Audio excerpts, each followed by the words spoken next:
In an outrageous and inflammatory victory lap, the Three Stooges of the Socialist Party tried to take that lap on the Inflation Reduction Act. The clown show came on the same day.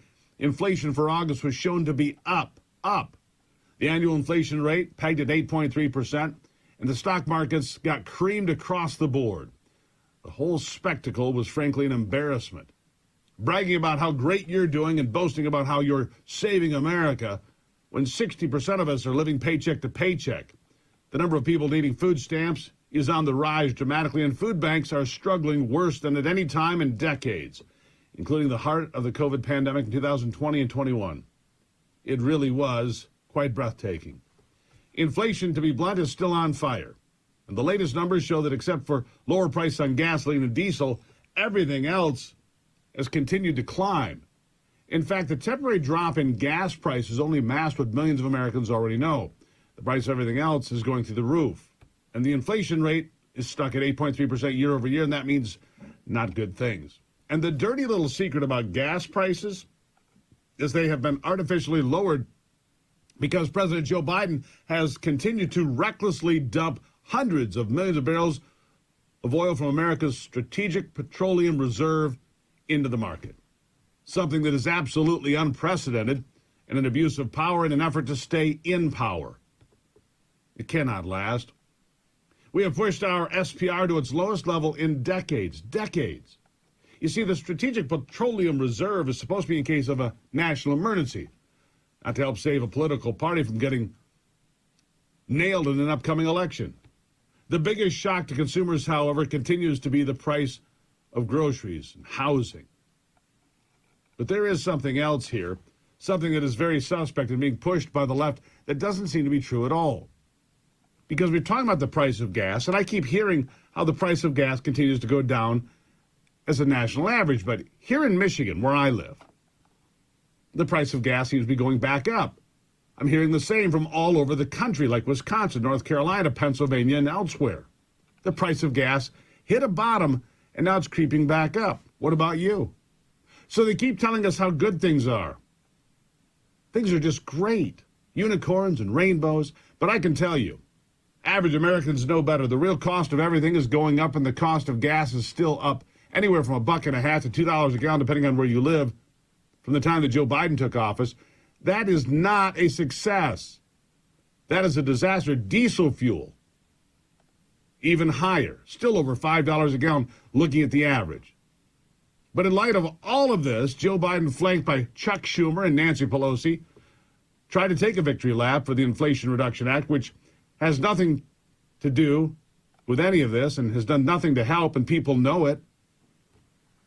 Biden tried to claim his American Rescue Plan, the Inflation Reduction Act, the CHIPS and Science Act, and forgiving up to $1 trillion in student loan debt will somehow keep inflation under control and help average Americans. Does it help you? Because he certainly couldn't explain how that worked. Does it help you? And investors know better. After the dismal numbers came out, on Wall Street there was a bloodbath. The markets were clearly rejecting the inflation numbers and the trillions of dollars in reckless spending. The Dow fell more than 4%, dropping nearly 1,300 points. The S&P 500, the NASDAQ were also pummeled. And that might be the good economic news of the week, because as I've been warning you for a couple of weeks now, there's a looming strike of 115,000 railroad workers across 13 unions, and it could bring freight trains to a standstill, to a stop in America. It'll happen at 12:01 Friday morning, right after midnight. 12:01 a.m. Friday morning. If that happens, the devastation will come fast. Even a short delay could mean further disruptions to the supply chain, which would spike inflation on all fronts even more.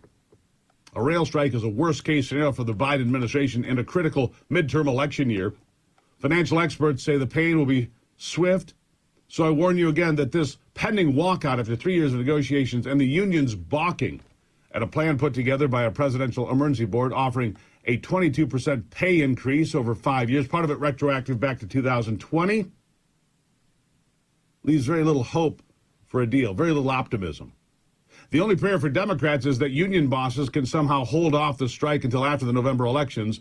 Otherwise, it could trigger massive supply chain issues, another huge spike in unemployment, and a disaster for Americans everywhere because it would also create more inflation. More inflation. Now, Congress is discussing the possibility of stepping in.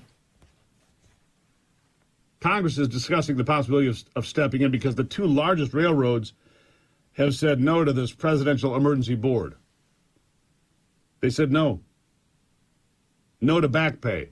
No to cash bonuses because they have very strict attendance policies that can get you fired. You get 30 points. If you don't show up for a holiday or don't even answer your phone, you can lose half of those points. Once you burn up those points, you get into a penalty phase where you get 15 more points. If you lose those, you can be fired. Fired. Of course, the stalemate raises the odds of a strike, which would bring the transport of grain, fuel, lumber, car parts, and other key products to a halt. And let's be honest, any stoppage right now in the distribution of these important goods, very painful. I mean, what will it do to the auto industry here in Michigan where I live? Not good. What about the RV industry in Indiana? Not good. If you can't ship things by rail, you've got a problem. The railroad's already getting pummeled by the price of diesel because those locomotives, guess what? They're diesel, fossil fuels. So let's just put them on solar panels. They'll be all right. At any rate, some railroads are already planning ahead by shutting down operations. President Biden trying to push the parties to make a deal. Congress might intervene. The last time we went through this, 1991, Congress did intervene in order an end to the strike. We'll see if that works this time. But what will that do to union households and union workers across this country? How will they take that? A strike that has been 3 years in the making. They've been negotiating since 2019. And if the unions are told by the Democrats, hey, this isn't going to happen, that's a problem. But it could be a bipartisan intervention. Senators Richard Burr of North Carolina, Roger Wicker of Mississippi, both on Monday night unveiled a joint resolution that would impose the PEB contract recommendations. We'll see how that works. We'll see how that works. House Majority Leader Steny Hoyer, Democrat, said that Congress would pass legislation if needed. But here's the thing. In the Senate, you'll need 60 votes. 60 votes you'll need. You're not going to get it because the Republicans tend to stand with the railroads, not with the unions.